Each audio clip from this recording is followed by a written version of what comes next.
Welcome to The Last Breakfast. Please enjoy the video.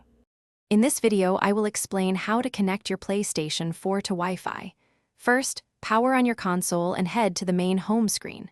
From there, you'll want to find and select the settings icon, which looks like a toolbox. Once inside the settings menu, scroll down until you see the network option and select it. This is where we begin our journey to get your console online. Now that you're in the network settings, you'll see an option called Set up Internet Connection. Go ahead and select that. The system will then ask you how you want to connect. Make sure to use Wi-Fi since we're connecting wirelessly. For the simplest approach, select the Easy Setup method. This will guide you through the process without unnecessary complications.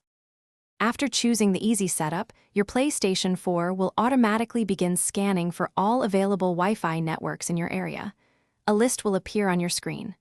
Carefully select your home Wi-Fi network from this list.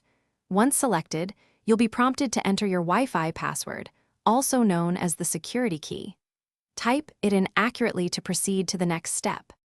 Finally, after entering your password, your PlayStation 4 will perform an internet connection test. This test checks if your console can successfully connect to the internet and PlayStation network. Once the test confirms a successful connection, you're all set. You can now enjoy online multiplayer games, stream media, and access all the digital content your console offers. Happy gaming! Thanks for watching. If this was helpful, leave a like and consider subscribing. See you next time.